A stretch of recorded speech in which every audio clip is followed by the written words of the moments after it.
keluar. Ada beberapa yang masih menggantung, tapi menggantungnya itu sangat mengerikan karena memang kebanyakan memang tidak mau menikah. Jadi mungkin saya bisa catat ada negara-negara seperti Malaysia itu insist bahwasannya mereka punya ketentuan, mereka akan memberikan surat tersebut apabila si anak berusia di atas 18 tahun yang dia. Sementara prosesnya saling berkejaran karena memang karena proses 2 tahun ini memang para aplikasi ini saling berkejaran dengan waktu gitu. Dan ini menjadi salah satu permasalahan.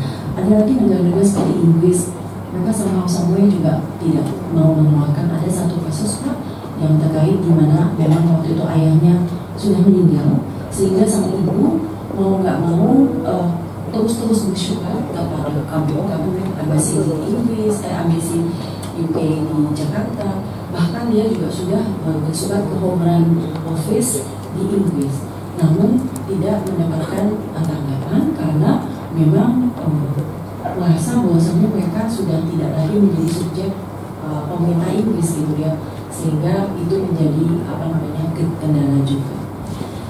Ada satu lagi kasus yang mungkin bisa jadi pemantik juga, nanti mungkin teman-teman yang lain juga bisa menambahkan, yaitu kasus anak di luar kawin, di mana memang anak tersebut sebetulnya lahirnya di Amerika, kemudian memang merupakan anak yang lahir dari luar kawin, dicatatkan sebagai anak ibu, kemudian dicatatkan juga ke KBRI kalau nggak salah di Amerika Serikat sebagai anak ibu, kemudian kembali ke Indonesia dan kemudian dicatatkan di KK, sudah dapat KK, kemudian sudah dapat KTP dan sebagainya, dan si anak tidak melakukan kegiatan, maksudnya tidak balik-balik ke Amerika dan sebagainya. Tapi pada saat dia di satu poin dalam kehidupannya dia ingin pursue education ke negara lain, kalau nggak salah ke Malaysia atau mana gitu, dan dia ingin memperpanjang paspornya.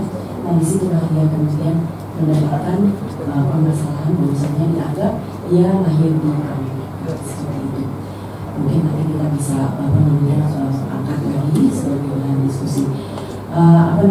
Dan ada juga anak-anak yang naturalisasi yang memang, atau anak-anak yang memang tidak pernah mengajukan ABG gitu, tapi tetap ingin menjadi warga negara Indonesia, dan posisinya memang kadang-kadang anak ini yang memang tinggal di di Indonesia gitu ya, dengan izin tinggal, dan hal itu juga menjadi permasalahan juga gitu ya dalam pelaksanaan, karena memang cukup membingungkan. Apakah karena di PP ini disebutkan apabila seseorang anak itu telah memiliki izin tinggal tetap, maka dianggap dia jatuh ke kategori asing.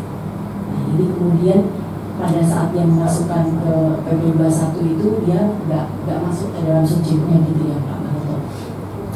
Kemudian yang lain-lain, dan ada juga negara-negara merdeka misalnya seperti anak-anak yang lahir dari orang tua India, itu juga dia tidak menganut kewarganegaraan ganda, sehingga dia kemudian menolak. Tapi ya gitu deh, along the way dia ingin sekali untuk menjadi orang Indonesia, dan kemudian diajukanlah dengan PP ini. Jadi mungkin Pak Gatot dan aku juga sangat mempelajari dan mendapatkan berbagai macam kasus-kasus yang sangat variatif, yang kemudian dengan PP 21 ini tentu ada niatan baik dari pemerintah untuk bisa merangkulnya dan kemudian melakukan kewarganegaraan dengan PP 21 ini. Namun akhirnya inilah kasus-kasus yang kami temukan.